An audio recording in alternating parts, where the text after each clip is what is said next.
활동비는 약 80여억 원이 지금 법무부를 통해서 이 법무부와 대검 등에 지출되고 있습니다. 그럼에도 불구하고 전혀 지출 증빙이 되고 있지 않습니다. 그렇기 때문에 국민의 세금을 이 국회가 유일하게 예산 편성권을 가지고 감사하고 있는데 또 결산 심사를 하고 있는데 이와 관련된 어떠한 증빙이 되지 않으므로 저희가 사실상 심사가 어려웠습니다. 그래서 저희가 법무부에 재차 검찰에 사용하는 법무부와 검찰의 특수활동비 내역에 대한 공개를 요청하였고요.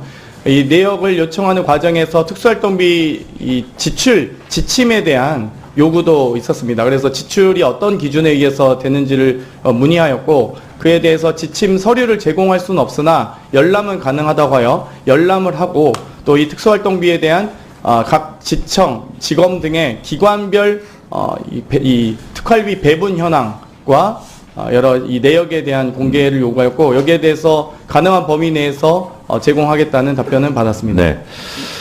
제가 19대 국회 정보위원회 야당 간사였습니다. 국정원을 소관을 하고 있죠.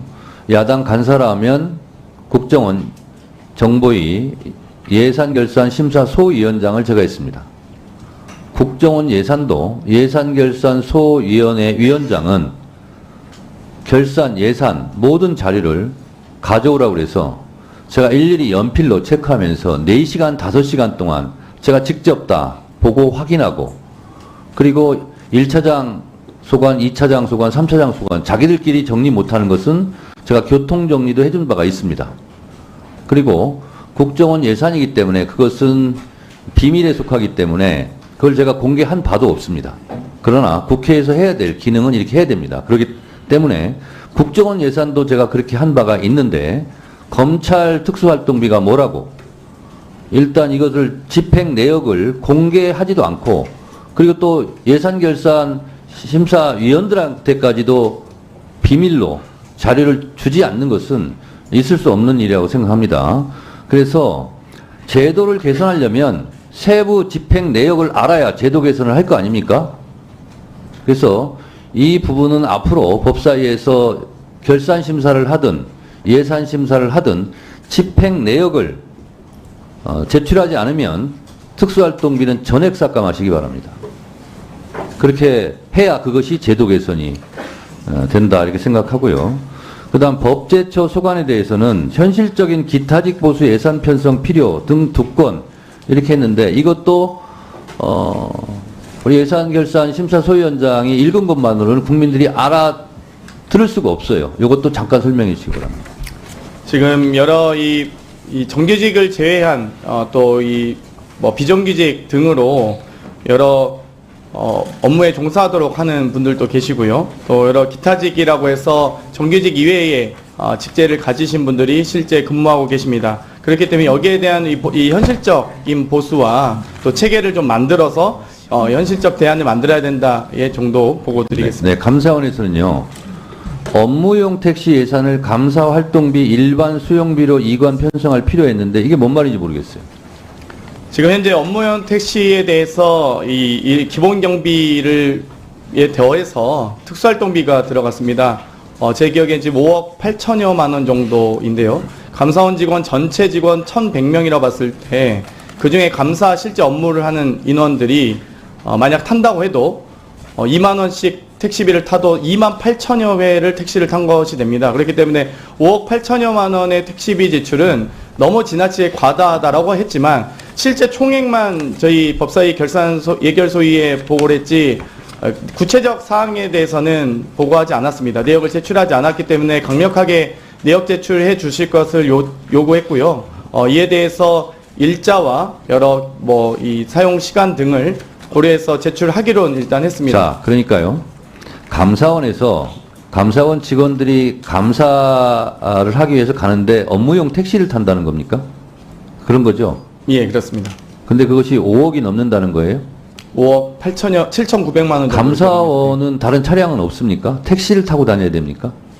그와 관련돼서 말씀드렸는데 이 잦은 야근으로 인한 택시 이용료다라고 하기에는 전혀 사실 소명이 되지 않았고요. 이것도요.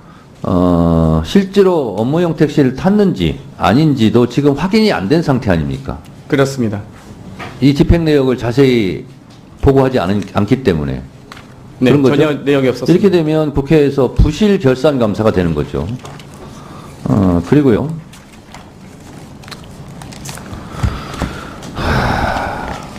제가 정보위 예산결산심사 소위원장을 해봤기 때문에 압니다. 국정원에서 쓰는 모든 비용은 다 특수활동비에 해당되거든요. 부처도 마찬가지예요. 그 대략 짐작은 가는데 이 5페이지에 보면요. 둘째 줄에 보면 적정성과 투명성 확보 및 제도 개선 이거는 직접 국회에서 보지 않으면 할 수가 없는 겁니다. 그래서 이것도 직접 봐야 되고요. 특수활동비 관련 지침을 소위 위원들이 직접 열람하였습니까? 예, 열람했습니다. 그걸 여기서 공개할 수는 없습니까? 원본 형태로 요약본은 지난 20일 때 국회에서 제출했다고 답변을 받았고요. 네. 원본 형태로 이 전체 지침을 저희가 열람을 했고 뭐 필요한 부분은 메모해서 시간이 가능하다면 전 공개 가능하다고 봅니다. 법사위 네. 의결로서. 네. 그렇고요. 대법원이 시민단체에게 공개하도록 판결한 특수활동비 집행 내역을 제출받기로 하였습니다. 제출받았습니까? 받기로 했습니까? 네, 아직 제출받지 못했고 제출하겠다는 답변만 받았습니다. 자, 그러면 이게 실제로 결산 심사를 하긴 했는데 의례적으로 관례적으로 이 정도 하고 통과시키고 해왔던 게 지금까지 국회 관례 아닙니까? 하지만 이제 결산 심사를 시작으로 2024년도 정기국회가 개회합니다. 그러면 저희가 국정감사와 또 예산 심사 과정에서 결산에서 제대로 소명되지 않는 예산에 대해서는 전혀 예산에 반영할 의사가 없다는 걸 분명히 했기 때문에 결산 심사 이후에도 계속 제가 확인하도록 하겠습니다. 자, 부대 조건은 아니지만 일종의 부대 조건으로 우리 법사위 예산결산 소위원회에서 자료 제출을 요구하라는 것을 계속 하시고요. 그것이 안 되면 예산에서는 어디다 쓰는지 왜 쓰는지 적절하게 쓰는지도 모르는 상태에서 예산 편성을 할 수는 없습니다. 네, 그렇습니다. 정부가 예산 편성을 하더라도 국회는 예산 심의권이 있어요. 그건 심의권에 대한 포기거든요. 그래서 그 자료를 받기 전에는 이 예산 심사 특히 특수활동비에 대해서는 강력하게 제동을 걸어주시기 바랍니다. 그거를 일종의 부대 조건으로 오늘 통과를 시키는 걸로 하시고요. 그 다음에 감사 청구를 하겠다고 결론이 났습니까?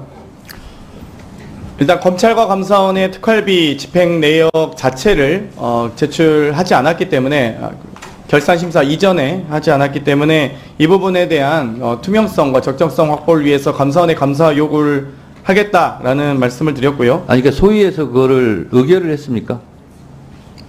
이 부대 의견에 대해서는 논의를 했습니다. 그리고 관련된 내용, 제가 이 수석전문위원회 최종 정리 보고 이후에 제가 구두로 감사원의 이 검찰과 감사원의 특활비 이 집행 내역에 대해서 감사원의 감사 요구를 우리 전체 위원회에서 논의해서 추진하겠다는 언급을 했습니다.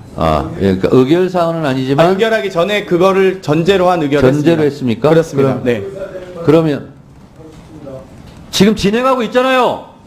손 내리세요 좀. 진행하는 게 너무 이상해갖고. 이상할 게 없습니다. 왜 이상하네요? 자, 장경태 소위원장. 예. 그러면 소위원을 존중해야죠. 마치 소위원장 같다고. 그러면 의결하기 전에 감사원 감사 청구를 전제로 의결했다는 거죠. 예, 그렇습니다. 당당하고. 그러면 양 간사 간에 공룡위원님들 감사원 청구 부분에 대해서는 협의를 해주시기 바랍니다. 위원장이라는 분이 말이야. 수고하셨습니다. 예, 감사합니다. 존중하고 해야지 말이지. 하나하나 무슨 뭐 따지듯이 훈계하듯이 지정시키고 말이지 현장에서. 그럼 동료같이 심한 위원님들 뭘 보는 거예요? 아니 소위원장 가만히 있는데 왜 그러세요? 소위원장님이 송석준 의원님, 그러면 안 되죠. 아니 본인은 가만히 이건태 의원님도 잠시 조용히 하시고요. 소위원장 보고하면서 뭐라고 하든 반응하지 마시고요. 송석준 의원님, 송석준 의원님 위원장의 발언권을 얻지 않고 발언했으므로 145조 1항에 의해서 경고합니다. 맨날 경고야 맨날. 맨날 경고 먹을 짓을 하고 있잖아요. 1차 경고합니다. 예, 마세요. 고압적으로 끼어들게 하지 마세요. 송석준 의원에 대해서는 145조 1항에서 1차 경고합니다. 위원장의 발언권을 얻고 발언하시고 위원장 발언권을 얻지 않고 계속 발언할 시에는 145조 2항을 적용할 수 있음을 미리 경고 말씀드립니다.